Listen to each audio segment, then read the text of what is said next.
Welcome everyone to Street Scene Power Hour. I think we're at the 19th episode, somewhere around there. Our guests are, let's start off with our hosts, Rick Guerrera, and let's see what that shirt says. Hey, you know what? You guys made me feel bad the last show, so I put my Carmen Gia shirt there on. You go. At least you got a B-Dub shirt on. Larry and Greg got B-Dubs. I don't. This is the closest I come. Our other host, Larry Ward, straight in from his living room, something like that. And our guests, we have Neale Bayly. Am I correct on Neale?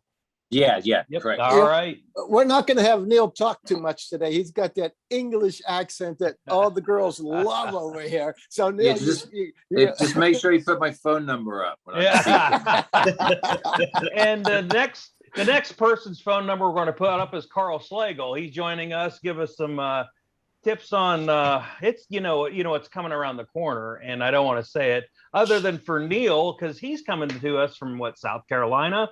So North Carolina. So he's going to have some warm weather while the rest of us are stuck in Ohio and PA. So we're going to have some crappy weather coming up. So Carl's going to give us some pointers on that. But let's, Larry, why don't you start us off on the podcast here and introduce Neale to us?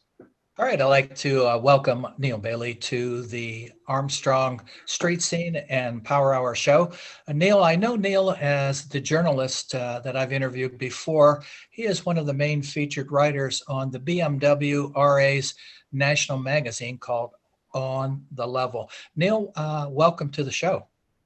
Yeah, well, thanks for having me, Larry. Good to see you, and thanks for having me back on.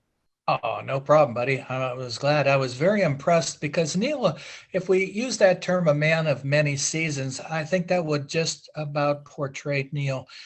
Everything from a photojournalist to a motorcyclist to a philanthropist. So I would like you to talk a little bit about your background, and then we'll get into the motorcycling effort because I know you have many projects like the wellness outreach and stuff like that. So let's talk a little bit about Neale Bayly.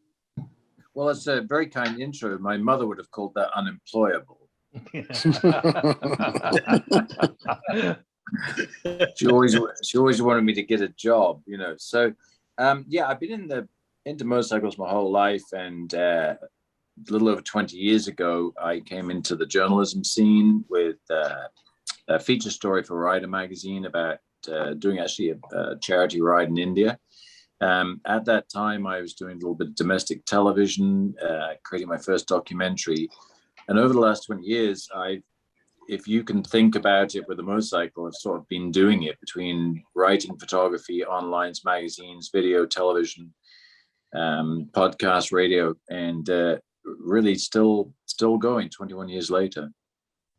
That's absolutely fantastic. And when I read a little bit about your background, the fact that you've probably done photo shoots for well over 100 different publications around the world, and some of them like the On the Level magazine that I currently have and read quite a bit.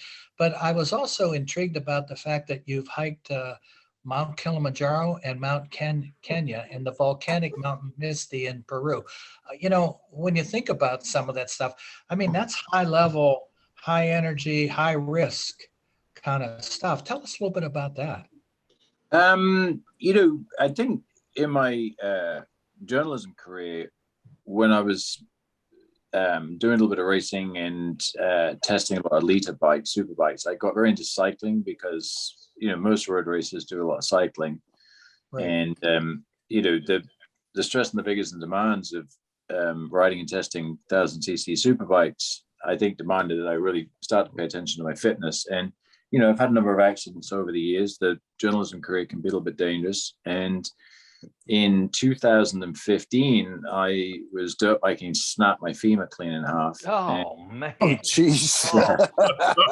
The good news was the medical profession must have thought I was in looking for drugs or something because I looked so horrible, and they sent me home saying I had a contusion or something, and refused to give me any pain medication. So 8 days later, I think I was a little bit pale, and so I walked into my doctor's office. I wasn't even on crutches. And walked in. walked in. key. Luckily, the bone snapped inwards, because apparently if it snapped out, my leg would have fallen to bits. But so they whisked me off to hospital, put 3 4-inch bolts in, and sentenced me to 3. Yeah, nice. They sentenced me to 3 months non-weight bearing on crutches. And I think when I came out of that, it took me a long time to rehab the leg, to get it strong again and get things going. And I think I had a sense of, being in my 50s, recovering from a broken leg, that I just wanted to go take that leg to do a few crazy things. So I took off to Kilimanjaro, summited, came back, led a tour in Peru, went to Misti, which is a volcanic mountain in Peru. It's over 19,000 feet, and managed that one. And then I have a project in Kenya, so we went and summited Mount Kenya right on the back of it. And then I just threw in a lot of different things like half marathon trail races, end up in a 100-mile mountain bike race. And then the group of crazies got me into doing these 200-mile day rides called the Double Down, where you get on your bicycle and go cycle 200 miles in one day. On a bicycle. On a bicycle, yeah. Yikes. Double 2 miles every day. Yeah, it's actually, I'm actually going in tomorrow to have the saddle surgically removed. So I'm glad we got to do this today. So it seems like you got, that broken leg made you even more active than when you were before, unless you were actually crazier before that. And wow. Well, I mean, I've always been a bit crazy, but I just figured, I always had a philosophy in life that I'm going to wake up dead one day, and and I just figured that you just got to get on with it some days, Mm-hmm. And what seems more sensible after a broken leg than to go hike Kilimanjaro? It seems smart to do, really. Yeah. Why would you do that? I never understood people climbing these high mountains. And how long did it take you to get up? How long did it take you to get up there? We did the 6-day tour, so we were like 4 or 5 days to that. You got right to the peak. Oh yeah, summited. Yeah. And I think the daftest thing I did was the 100-mile mountain bike race, because a friend of mine said, "Oh, yeah, it's no problem, it's a roadies," and it ended up being a qualifier for Leadville, which is the most difficult mountain bike race. So I showed up in Arizona, 8,000 feet, straight from sea level, which is a really smart idea. Mm-hmm.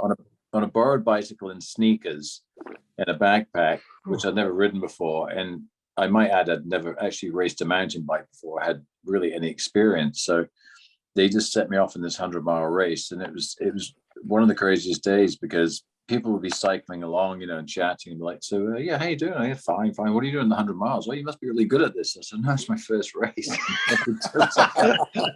What is wrong with you? They probably said, "Hey, don't talk to that guy. He'll make you." I just think people thought I was completely out of my mind, There's a foot race called the Leadville 100. Yeah. I actually have a friend that can do that type of stuff. Yeah, it takes a couple of days to get acclimated. I flew out with my oldest son. Yeah. Race. They start that thing at like 2 or 3 in the morning or midnight, and then kind of neat because you watch them and you can see they have all those little pixel headlights. Yeah. You can see them coming down through the mountains and it has a 90% or greater failure rate, because when you're running up there, you're running in the rain, then you're running in the snow. Well, they run for the 24 hours. Yeah, you could start out at 60 degrees. So you're doing 100 miles in one day. Yeah. Mm-hmm. On the mountain bike, and then on the running they're doing it too. Yeah, they just start. The running's 2 days. Okay. Mm-hmm. No, they start running until they stop. So if they go, that's right. What? 5 minutes, maybe. The more I stop. Neil, when you I'm going like 30 feet before I stop. Look at those the photo shoots that you've done in the various publications. Anything come to mind and stand out, Neil, that you want to talk about and let our viewers know about? I mean, I have photographed everything from Playboy bunnies to nuns, and I actually true story. And is there any combination between those two? We won't even go down that road. I do have to say that if you look back in the OTL archives, I could be the only person in BMW history that wrote a story and put pictures of Playboy bunnies and nuns in the same story. What would be cool is if you could get a story about a nun who became a Playboy bunny. That would be Or maybe a yeah. Playboy bunny that became a nun. No. Yeah. I can see Larry's a hard taskmaster. I mean, let's try harder here. Kilimanjaro, Playboy bunnies, and nuns are not good enough. Yeah. I'm leaving. Now, if we fast forward, Neil, to the BMW RA, and of course I have BMWs and I'm a member of both the RA and the MOA. I like the RA because of the smaller nature, more localized, less, when you go to a closing ceremony, you don't have to hear about 6 hours of patting yourself on the back. They just go and get it done. It's just a good group kind of thing. But with all organizations, they suffer from trying to get younger people in. And I think having a writer like yourself and a guy like Chris who does the graphics and stuff like that, I think certainly helps when younger people see the adventure that can be out there, and especially on a BMW motorcycle, which doesn't break down very often. But when it does, you've got a strong group of people that will support and get you out of problems. But I think your writing and the pictorial and stuff like that helps to encourage younger people. What's your thoughts on that? Yeah, I hope so. That my latest column, I had a dear friend recently pass away, and so I kind of wrote a little bit of eulogy to him. And the story that I chose about our time together was the time that we ended up both of us dressed in matching silk boxer shorts in a gay bar in San Diego, thankfully not wearing any shoes, socks, underwear, or shirts. And it's a bit of an involved story, Yeah, sounds good. Yeah, but I think I really would like that. We'd landed in New York a couple of months prior. We'd saved up a bit of money in England. We took one-way tickets to New York. We took a bus ticket to Quebec. We hitchhiked from Quebec to Calgary. We had tents and sleeping bags, and people took us in. We hitchhiked, and we bought this old Ford Country Squire in Calgary. Well, that was after we got thrown in jail, and one of us got deported. But that's a bit of a long story. And we drove down. I'd like to hear that. Yeah, but I'm not going to talk about that publicly, right? So, we drove down the west coast of America, and we slept in the back of the car. We had all these various experiences along the way, picking up hitchhikers. We sold the car in the middle of Watts, which was kind of interesting.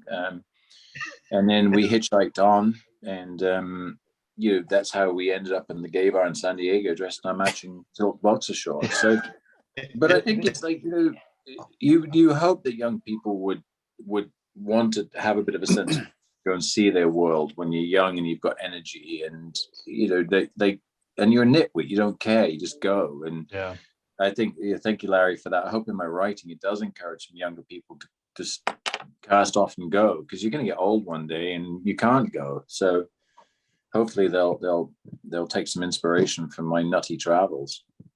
Well, there's no pun intended between the silk boxer shorts and then nutty travels, right? Right. Yeah. Okay.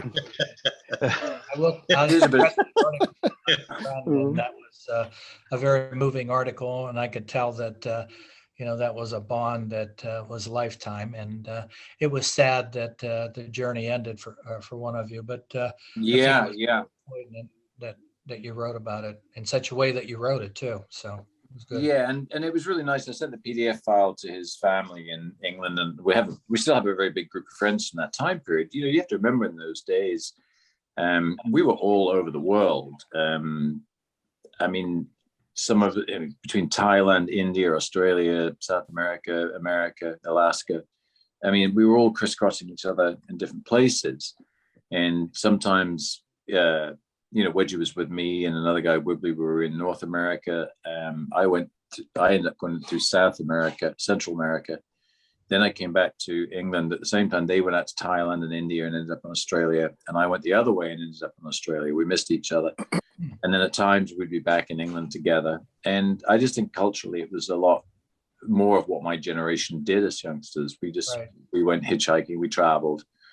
And I hope some of that sense of adventure is imparted in my stories. Well, I think it is, but I think there's an element of danger that probably induces a lot more caution as to wanting to travel like we did as kids. There's a lot of danger out there, and it's easy to get found. And I think that puts an element of maybe fear, if that's maybe the wrong word, but certain caution and maybe young people wanting to take off like we used to. Yeah, maybe. Yeah, I have a couple of different thoughts, and I think we have a society that breeds fear, and it's great for controlling people. Sure. You have to, not to get into politics. This is not a political statement whatsoever. But I grew up in a country with socialized medicine, so we didn't have to choose our career path by the health benefits. We just got sick, went to the doctor, and you never thought about it. I was in my probably mid-20s before I even began to think about the system here, and it just didn't seem. I think it's more restrictive when people have to think about, oh, I've got to get this job because I have to have these benefits. Whereas, if you're Good point. in, go to the doctor and you go. Well, sorry. Sorry. I just wanted to add real quick that it was a different time. It was a different time then, and Right. people did go out more. I mean, the technologies. Again, we could go into a whole different discussion on Right. how this is working, but technology is really effective of how people, entertain themselves, so to speak. Sitting there with the phones or what we're even doing now, the computers. But people don't get outside as much, so it's kind of a, But go ahead, Larry.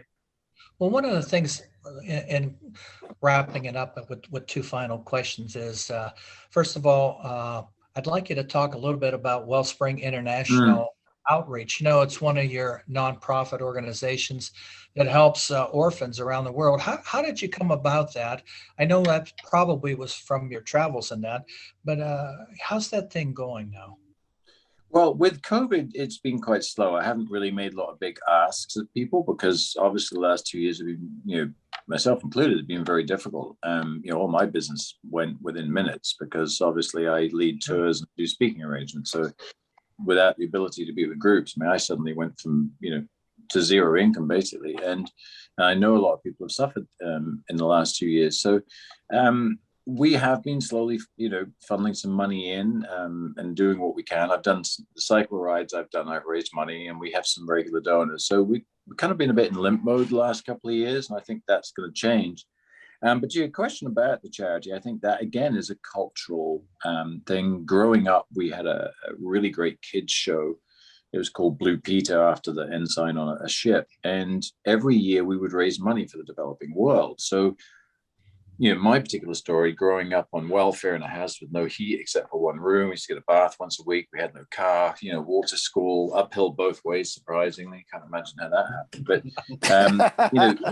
But, we would spend our summers collecting recyclable materials to send to the show. And then they would either get melted down or repurposed, and they would get turned into Land Rovers and grain and shovels and water systems. Sure. And then the hosts of the show would take them to Africa where the need was. So I think we always grew up with a sense of, hey, we've got this pretty good here. There's a lot of need in the world. And that just stayed in me. And in around 2005, my journalism career was really taking off. I was doing a popular television show with Dennis Gage, the car host of My Classic Car. Yes. And Dennis and I, Dennis. Mm-hmm. yeah.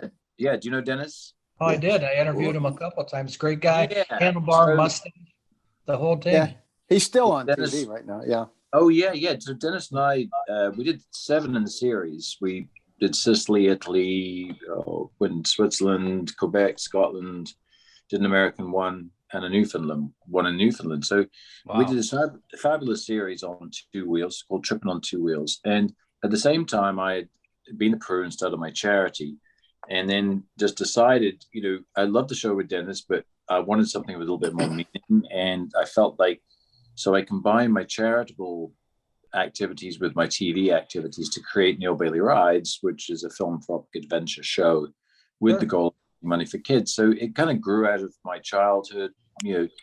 I had done 7 months voluntary work in London when I was 18. And it was essentially with abandoned, emotionally disturbed children. So I think I had that bent for orphans and kids of that nature.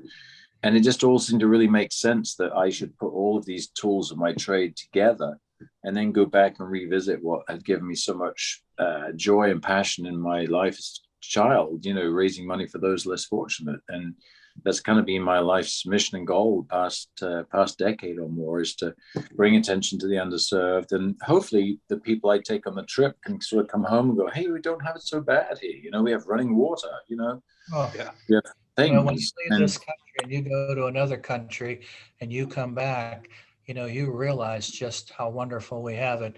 You know, I'd like to also mention, like you said, growing up, poverty and that, but I've found that the people who have so little honestly seem to want to give so much. It just, and in the motorcycling community, I can speak foremost about that they're always a bunch of guys and girls. I don't care what bike you ride or how Yeah. long you've ridden. When there's a need and a rise like Ride for Kids, you know, that is completely funded and supported by motorcyclists, you know, I think you're right. But to be able to combine all of the assets that you have and focus and put them behind motorcycling and those types of things, I think truly, you know, you're the embodiment of what we all want to be. We all want to remain young and be kids and be able to do things that we want to do. We want to have a job that we love, because we'll never work a day in our life. And I think you found the magic in that. In closing, Neale, let me ask this. Where is Neale Bayly going throughout the remainder of this year, and what do you have for plans for 2022? I want to just wrap one thing up about what you said about donations. The majority of my donations are small donations from people that can least afford to do it. And I have very often watched millionaires, very, very wealthy people really struggle in the developing world to have to give $20 and get the money out of their pocket. And I'm not being, I don't want to be aggressive towards them, and I don't want to speak poorly of them. I feel very sad for them because they can't give it away. And it always makes me think of the way they catch the monkeys in the jungle in Africa. They put a jar of fruit down, and the monkey puts his hand in the jar, grabs the fruit, can't get the fruit out. Hunter comes along, bangs him over the head. And I feel they're so stuck. They're so fighting to hold on to the money, even though they've got millions and millions of dollars. I've seen this numerous times. And you just take your hand off the fruit, people, let it go. There's a jungle full of it, but they can't take it with you. I actually feel very sorry. Yeah, they just can't, and then the people that are giving, I mean, these are guys that are getting up at 6 a.m. and going and running parts counters in motorcycle shops and driving diggers and street sweepers and obviously a lot of people in the industry as well. So is there a web address, Neale, that you wanted to give out for the outreach program? It's just wellspring-outreach.org. Wellspring-outreach.org. Okay. Plans for us to do in the future. I have got involved with a really fascinating project at the Barber Museum, working with Brian Case, who was the original designer and producer of the Motus motorcycle. I'm not sure if you're familiar with that bike. Alabama. Yes, and there is a new design center at the Barber Vintage Motorsports Museum.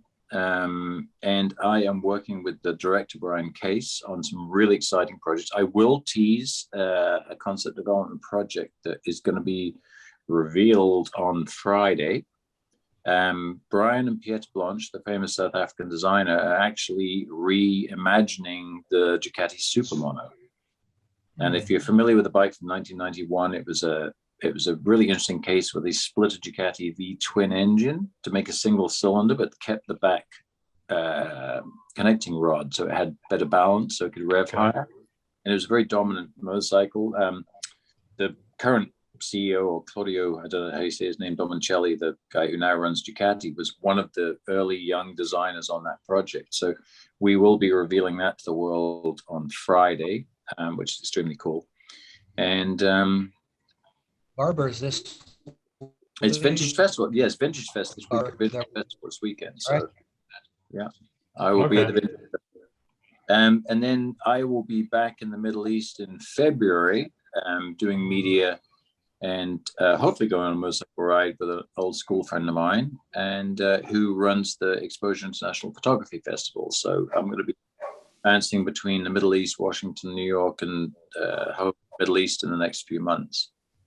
Wow. Stay tuned and stay safe on all that. As we normally do here, we'll probably break away and Greg will start to talk with Rick, with the other guests. But if you can stand by for the remainder of the hour, there's going to be questions thrown back at you. Yep. With that, okay. Fantastic. Well, thank you guys for having me on and let me fill you in on some of the stuff going on. All right. That's awesome. Yep. I tell you what, yes, join in with our conversation. We're going to move over to, speaking of long time careers here, we got Carl Slagle with us. This is the second time. He's only our second guest, our first guest ever to come back twice now. You know that? Yeah. Everybody else says, I'm not coming back on that show again. I have to give a quick shout out. We do have some loyal viewers and listeners on this show. And at some point, I don't remember which podcast it was, we're talking, I think it was with Beth Hanks, your girlfriend's son. Mm-hmm. Mm-hmm. He was talking about a Viper. Tom Hanks. Yeah. I couldn't remember. Yeah. Yeah, we're talking about Vipers. And I was like, wow, I've never driven a Viper. Well, Bruce Michael is one of our street scene fans. And he listens and he says he's watched the show since we started it, Rick. So he's like, I've got a Viper for you. I'm going to give you. I'm like, yeah. Give it to us? Okay. He did. He said, I wanted to be the first one to give you your first Viper. So he gave me a promo model, and I appreciate that. Oh, wow.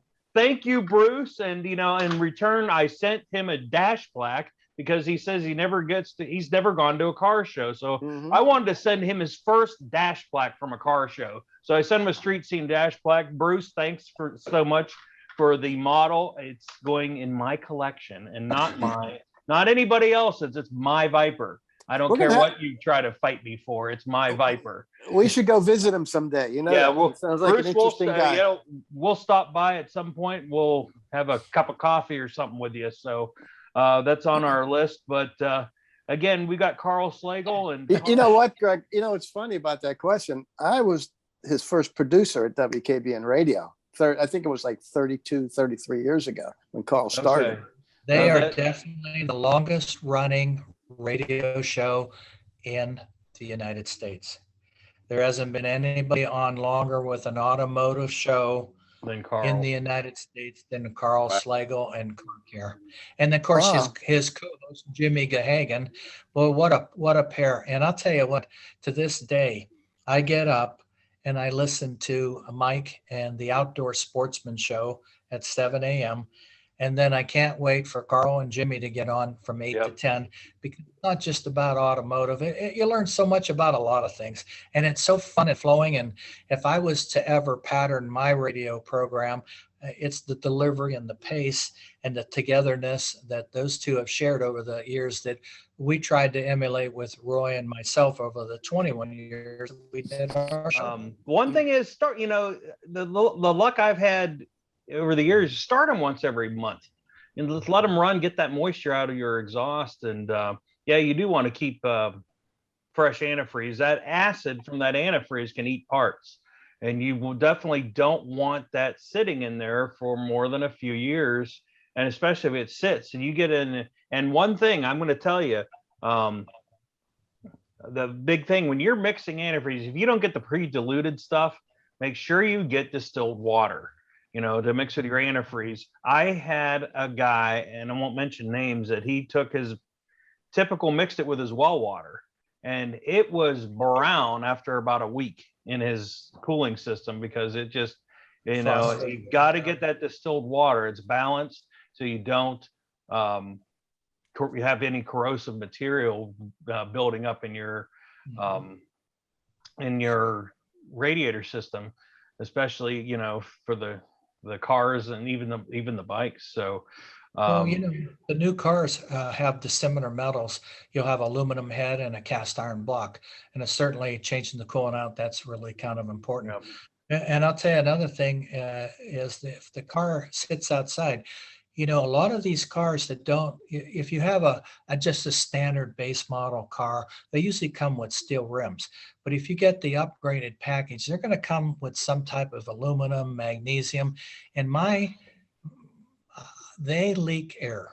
They all do. They'll That's why- corrode on the corners, on the Yeah, edges. that's why they make a product. If once you take the tire off, they sand the rims, they put this black coating, put them back on. So one of the things that you definitely want to be cautious of is that during the winter months, you need to check your tire pressures a lot more if you've got those mag type wheels from the factory.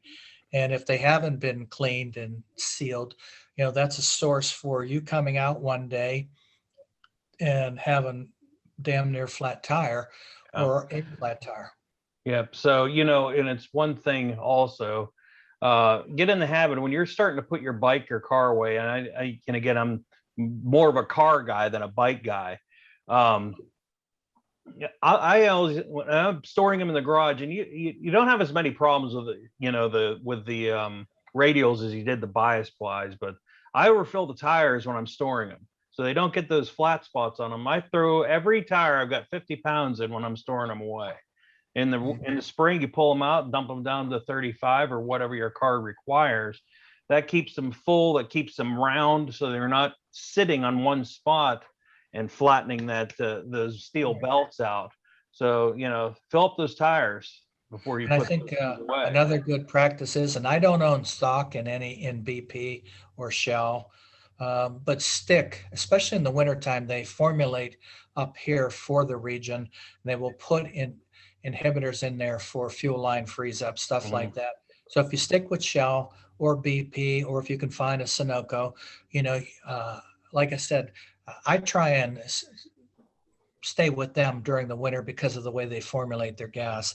I have less problems and stuff. And I leave my Mustang sit out year round. Of course, when I get to the winter, I've got to change out. I got a whole set of rims and tires for snow tires and stuff. And don't really have a problem. But most of these new cars with front wheel drive or all wheel drive, they're pretty steady, Eddie. And we haven't had 6 feet of snow in Ohio in a long time. So Rick, ask some questions of Carl while we've got him on here. Oh, come on, Rick. What would you like to know, Rick? Unmute your microphone, Rick. There it goes. Oh, Okay. my God. I don't right. know how we lost it.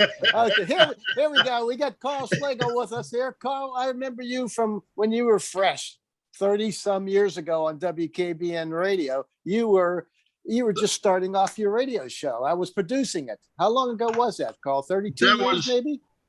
That was 32 years ago, Rick. Uh-huh. Of course, I look a little older. You look the same. So, it's been a great ride. I've had a good time doing it, and it's been a lot of fun. I've had the opportunity to meet a lot of interesting people in my career. It's great, and I look to continue it here for a few more years yet. Until I've always said, when it quits being fun, I'm going to stop doing it. It is fun though, talking to all the car guys and the car gals out there. It's a lot of fun, especially when you get noticed when you're in the public. It really, oh, Carl, yeah. Mm-hmm. Yeah. So but Carl, go ahead. You can see I got a great parade. Yeah, we have. We lose him again? Yep, just a little bit. No, I don't think so. There we go. No, Okay. I still have you, Okay. Rick. Okay. Yeah, we got you. Hey, Carl, we got something coming up here that we really don't want to talk much about, but you know a lot of knowledge about it, and that's that snow in the winter time coming up, and we got a lot of cars out there. Give us some tips for the winter in our automobiles. What should we do? What shouldn't we do? And stuff like that. Well, there are quite a few things that we can talk about, Rick. One of the obvious things is antifreeze in the engine. Make sure the antifreeze is maintained to a proper level where it's probably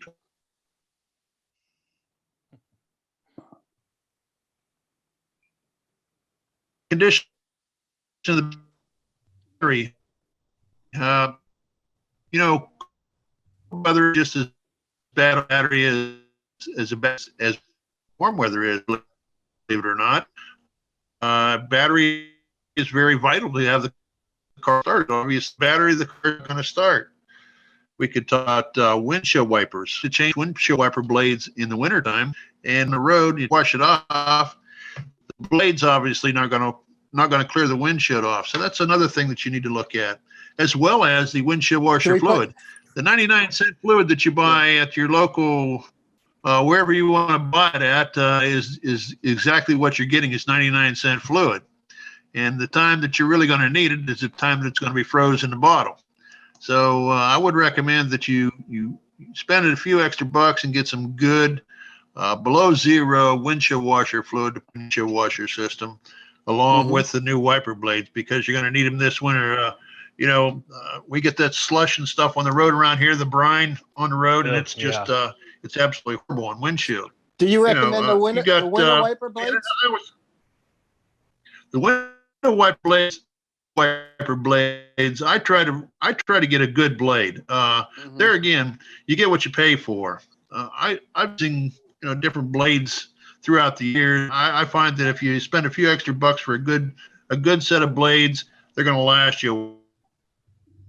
I like to go cheap on blades or windshield washer fluid. That's one thing that you have to see where you're going first off. And in the wintertime, you certainly don't have much to get out there and wipe the window off, when it's cold. You're driving down the highway at 20 below zero or whatever the case may be. Yeah. But there's a few things that you can do too. Also make sure that you got a cell phone with you, a blanket in the car. I like to carry a little bit of, and this may sound crazy, but it's cheap.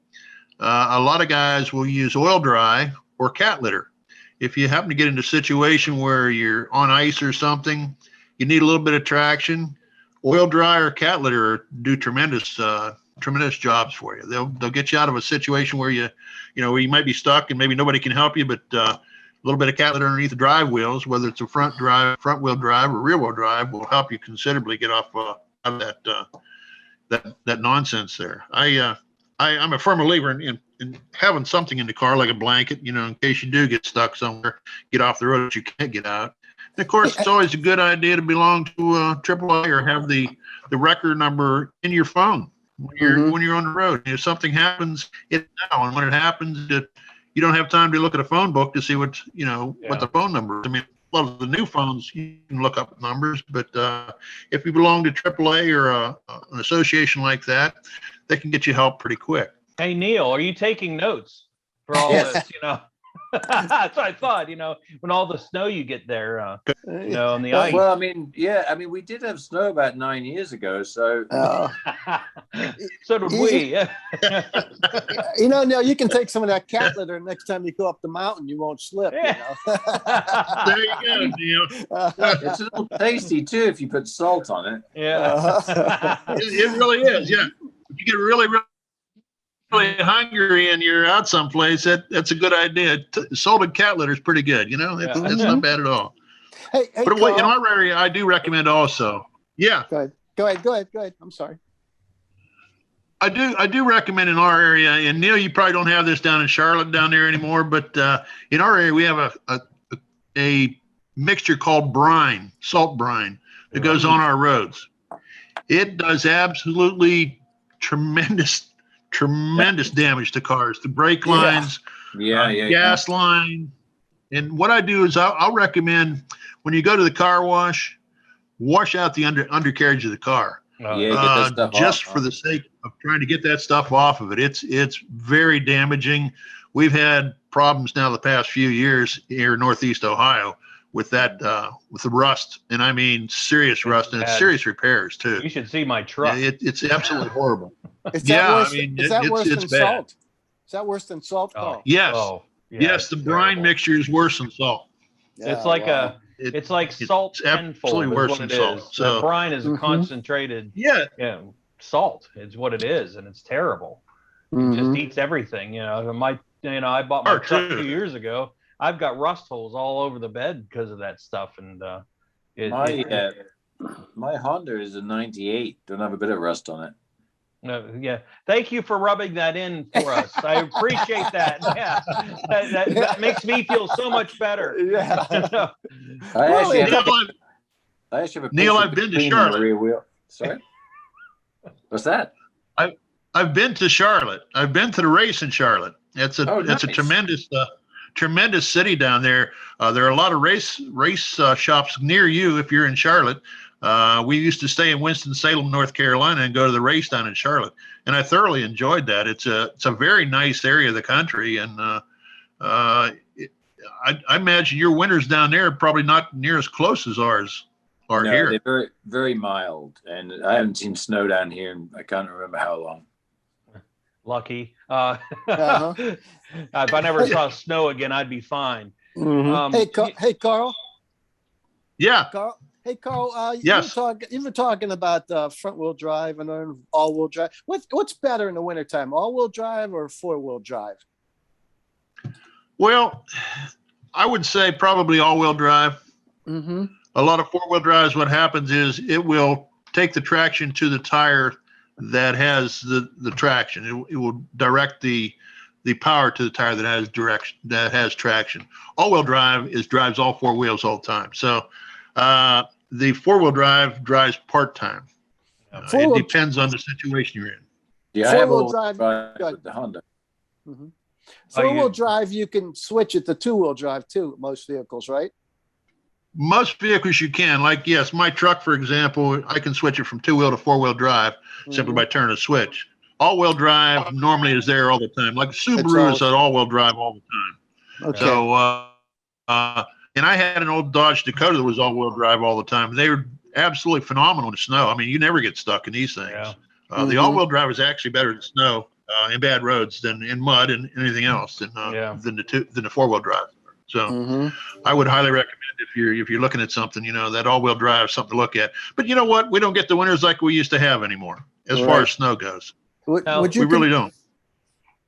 Go ahead, Rick. Would you consider people, if they do a lot of traveling, switch to winter tires instead of the tires they have on the summertime? Anymore, we don't do that. You mostly can find all-weather tires, all-terrain tires. And that's what most people buy and sell right now. Unless you're in a situation where you do get a lot of snow, I don't see in our area that it's even actually worth changing tires anymore. Because the tires we have now are all weather tires that seem to get pretty good traction. Let me ask you this. I'm an old school guy as far as protecting for rust. Remember the days of Z-Part, which have long gone. Undercoating, but I used to spray my cars with old motor oil to get in there. But now the last couple of years I've used fluid film. It's like a waxy type of film that just sticks up there, and I've had phenomenal results with that stuff in protecting from the salt. What are your thoughts on spraying underneath your truck automobile each year before the brine starts to destroy it? Absolutely do it. Yeah. And I would definitely use the film that you're using. The oil, I'm not a motor oil guy to spray it on the underneath of a vehicle. I know there are people out there that still do that, for profit.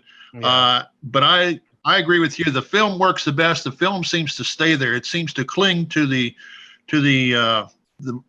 lines, the lines that you use, the gas lines, the brake line. Yeah. And you can spray it, it won't hurt it. The frame, it clings to it a lot better. Yeah. Right. It's not going to hurt at all. There are a few places around that do that, and it's relatively inexpensive. You can get it done for around $150, your entire vehicle.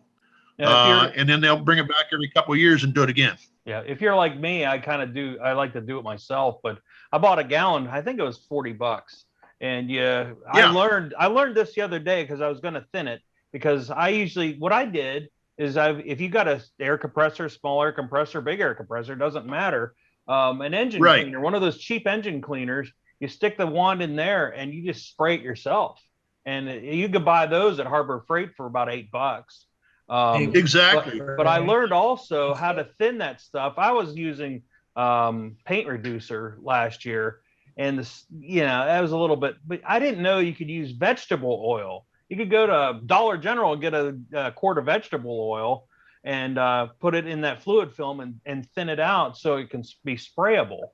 And I learned that yesterday, so I was shocked. That's a great idea. I like that. I wasn't aware of that either. Yeah. So that's a great idea. Yeah. It worked great. It's If you it's a heat little it up- messy if you do it in your own garage, but if you put some cardboard down to catch it, to catch the excess, it's not bad at all. It's not bad. It It's not takes as bad as a few days to drip. It takes a few days to drip off, but it'll be okay. That's fine. Sure. It's That's a better good than idea. the motor oil. And don't yeah, use linseed oil. I caught my garage on fire with that stuff. Don't use that stuff. Uh-huh. Note to self: do not Yeah. use linseed oil. I had rags to put under, and I was sprayed linseed oil, which worked great for the winter until I wrapped the rags up and put them in the garage by accident because I was going to throw them out. I opened the garage and there's just smoke billowing out of the garage. I'm going, oh my God! Caught the rags on fire. So don't use linseed oil. Hey, Carl. No. Yeah, Carl, Rick. we got a lot of car guys watching this show right now, and a lot of guys have cars they're going to be putting away this winter. What kind of suggestions do you have for them? All right, I'll tell you what I do. My car's in the garage right now. First off, I put some stable into gasoline. I filled up to about 3/4. I filled up to about 3/4 of a tank. I don't like filling it all the way. I fill about 3/4 of a tank. The next thing I do is I have a concrete floor where I store it. It's non-heated. Mhm. So I put cardboard on the floor. That cardboard absorbs some of the moisture that comes out of the concrete, which I Okay. like. The next thing I do is I put dryer sheets underneath. Now, last year I neglected to do that. Okay. Nice. So this year, when I go out to get my car to start it up this spring, I flip the hood up and I got pine cones, pine needles, and I got tube spark plug You got a wires, family living there. and I have a family living underneath there. Yeah. Mothballs work pretty good too, Carl. I've always used mothballs. That's what I've heard, and I heard some of the like the little peppermint stuff that you can get in You get a spray of peppermint. drugstores, those little bottles of peppermint. Right. That deters them. I've always used the dryer sheets before. Yes, I use that in my camper. When I have my camper, I'd put a whole box of those dryer sheets in it when I stored it. That's what I did. I was last year I was doing I just did my camper this weekend, but last year I was winterizing. I'm placing dryer sheets all neat. You know what I did this year? I got a huge box of dryer sheets and I went like this and just threw them in the camper. I'm like, I don't care where they go. And it smells works for real me. nice in spring. Do they last all winter? They last all winter? Yes, they do. Yeah. They do. Amazingly, Yeah, they do. Don't smell as bad as the other thing I mothballs. do, No. Okay. if you have electricity available, I would highly recommend a battery tender. Now, by the battery tender, I don't need a charger. I need a tender Harbor Freight. that charges it and then shuts off when it gets to the maximum charge. Harbor Freight has those float ones, and they're like $9. I mean, you can't beat them, and they work great. Yeah.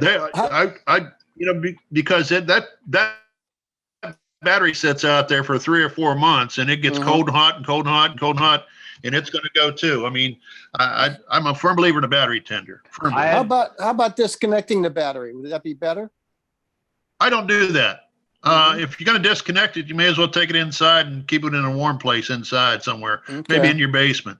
I don't disconnect it. And a lot of the cars, especially a lot of the newer cars, if you're storing a newer car, even if you're storing a classic, we have a lot of electronics in some of them now. So you power down the electronics in them. So if you want to keep everything, so if you don't want to have to reset everything when you start up in the springtime, I'd recommend the battery tender more than anything. I mean, I think that works just better. Here's a quick attest to the battery tender. I've used one forever, just a cheap one on my wife's Mitsubishi. And I just put a battery in it from 2008. So you get that, I just replaced it. Really? Yes. 2008. Wow. I kept going. I just wanted to, it was so weak for the last 2 years, but I kept I'm like, I want to see how long this thing before it blows a cell in it. It was 2008. And this is 2021. Unbelievable. So you did better than me. My wife has a 2013 Jeep, and I've been getting nervous about it because it had the original battery in it too. Oh, you got and 4 or 5 years yet. Too late. I changed it.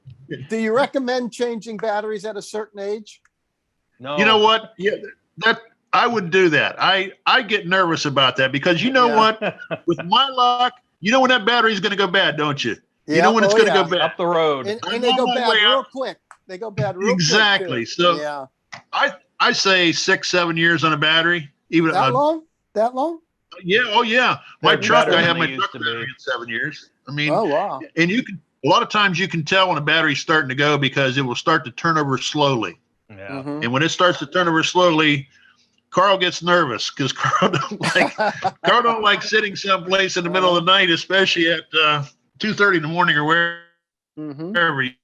You know, when You're you're not leaving partying or a something? place, and I want to be able. Well, you might say that party here, party there. You know, appropriate locations. You know, of legal beverages. Oh, That's the last thing you want to be doing, sitting in the parking lot and couple in. Larry, you had something. I'm sorry, we kind of rolled over you there. You had something you were going to ask earlier. No, Okay. not too much. No, I think I'm good on the winter. The only thing I would advocate is as well as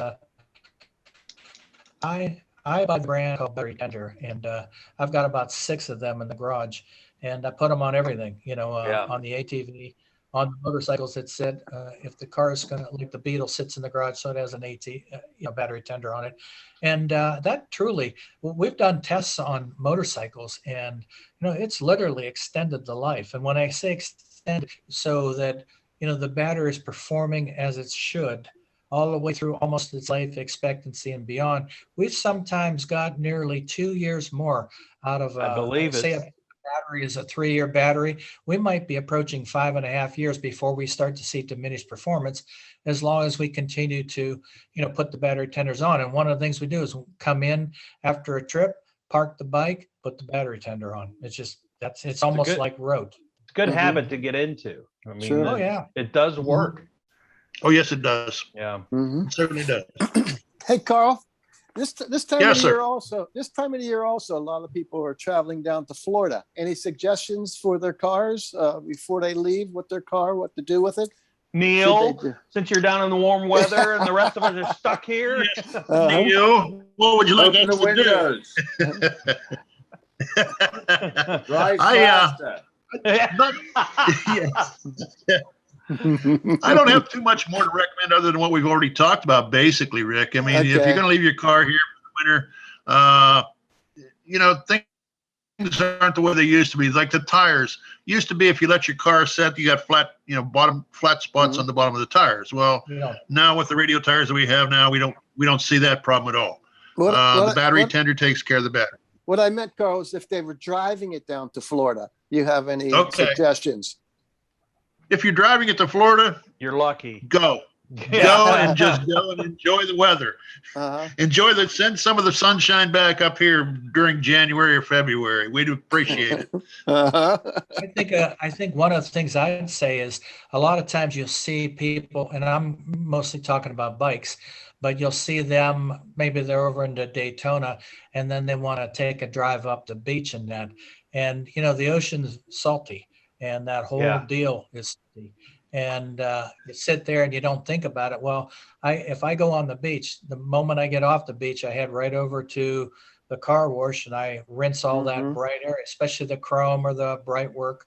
And most new cars, and Carl would have to attest to this, but most new cars, maybe the trucks have chrome bumpers, but almost all these cars have some sort of plastic bumper. So the bright work isn't as great as it is maybe on a truck where you'd have a lot of chrome front and rear bumpers and that. But, if you're down there, you want to, like Carl says, you want to get an underbody wash because, I think it's important.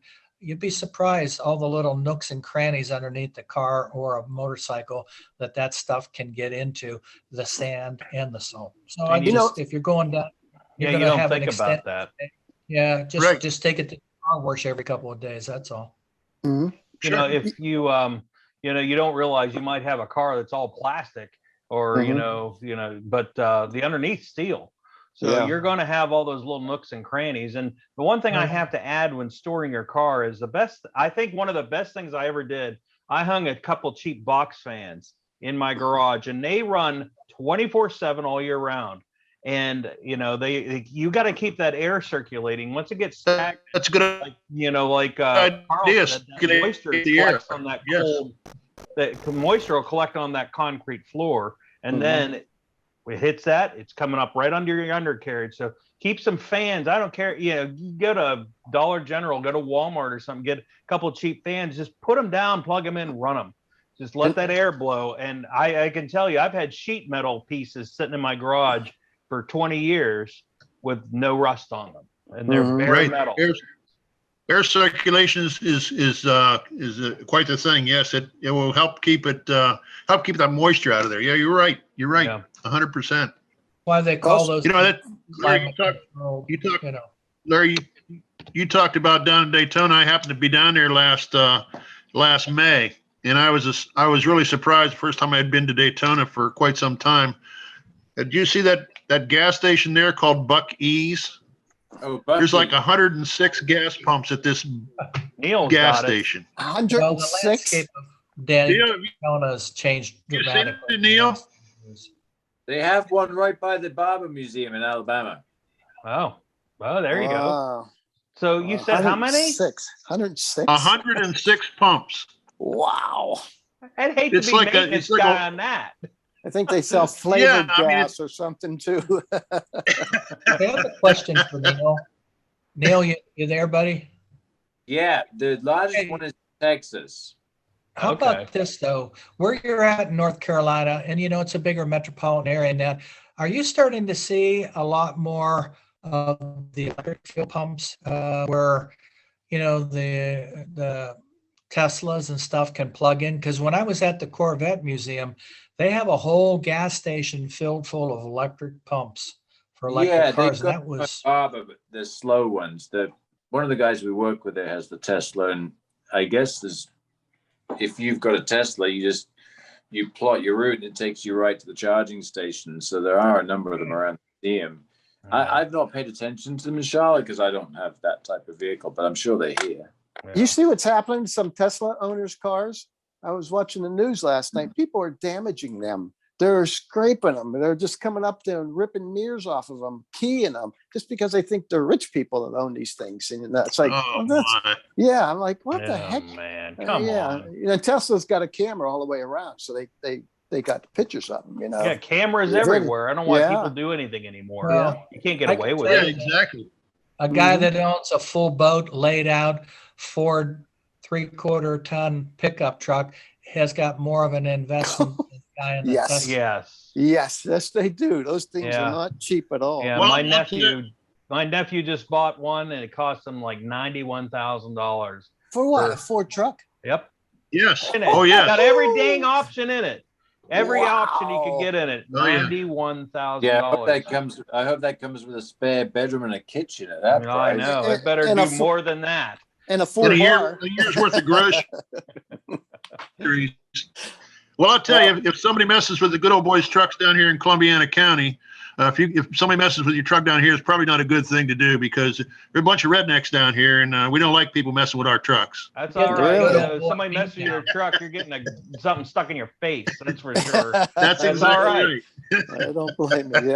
Yeah. Well, we're going to wrap up the show here. We've been talking with Neale Bayly and Carl Slagle, and obviously Rick Guerrera and Larry Ward are our hosts. We've been watching or listening to the Street Scene Power Hour. Thank you, Neale, you can go have a beer on your warm deck down in North Carolina now. Thank you. It's a little warm and humid out there. I might just wait until that cools off. Yeah, well, that's great. You remember that in 2 months when we're freezing. I have a very good friend who lives in Ohio, and I'm not going to get the amount of life back I've had to spend listening and bitching about living in Ohio. Spend a month up here with the snow and ice, and you'd be doing the same thing. I guarantee it. Carl Slagle, always a pleasure to have you on the show, and we both are welcome back anytime as guests. And for Larry Ward. Let me say something. Can I say something here? No, you can't. Go ahead, Rick. Please. Okay, just a couple little things before we end there. No more English guys on our show, okay? Oh, come on. Yeah. I kind of like that. Yeah, they got a nice tone to them. Hey, remember this winter, Street Scene's going to be doing, we're doing our last show coming up here. And we're going to be Sunday. also be doing Sunday. That'll be what, the 13th or something? October Yeah, 10th. yeah, October October 10th. Yeah, okay. And plus this winter, we're going to be doing Street Scene Plus. Greg and I will be doing features on Street Scene Plus. Yes, I got a couple of them lined up. And they're like, Great. if you want to get your car featured, please get in touch with us. Okay. And they're like 4 or 5 minute features. And don't forget our podcast. You can see them on YouTube and Buzzsprout and Facebook. And also on YouTube, you can find our newest show, the Columbiana one, the Napa Know-How show. We just recorded. That was a fun show. And if you guys have any suggestions or anything about the show or the podcast, please let us know. If we the pros and the cons of it. Okay. We like and the pros, trust me. we like, and the cons are good too. So we can always improve it, you know? So, Hey, Rick, let's hope we don't get a suggestion, replace the hosts. well, that's the big thing there. I always say, please replace the host. You know, this is going to be dated if you watch this in a couple of weeks. But the Rust Belt Revival was supposed to be on last week, but they got rained out, so they're going to have it the 17th of October. It's the coolest show in the area. The coolest show in the area. Well, you know, Larry will be joining us down at what is it called? The Spooktacular. The Spooktacular. Spooktacular. New Larry's Middletown, going to be right? Larry's going to be joining us down there, Rick. So Okay. we'll have him co-hosting this show. And also remember, if you missed any of the Street Scene episodes, you can check it on the Armstrong Neighborhood channel on YouTube. Check out any of our other Street Scene shows on YouTube. And look forward to December, because Christmas is not in the word for us in December on the Armstrong Neighborhood channel. It is Street Scene month in December, because we run nothing but street scenes pretty much all month. And then a marathon of all the old Street Scene episodes on Christmas Day, all the episodes on New Year's Day. It's all back to back to back. So is that why I got tomatoes thrown at my house and the rotten eggs and everything? that was me. That was me. I just wanted you to quit. I look forward to each month. I look forward to getting the BMW RA on the level OTL magazine, and of There you course go. Neale Bayly's articles. Neale, I want to thank you for taking the time. I know we were going to bump you in 2 weeks ago and ran out of some time there, but certainly thanks for your confidence and jumping back in this week. Thanks, Take a Neil. listen to Carl Slagle's radio show, and Carl, give us some information on that real quick. Saturday morning from 8 to 10 on 570 WKBN. There you Tune go. in. And I'll be glad to have you. Give us a call. Thanks for having me, guys. Appreciate it. We got to Love call it, you. Carl. We got to call in then. So for Larry Ward and Rick Herrera, I'm Greg Roten. We'll see you down the road.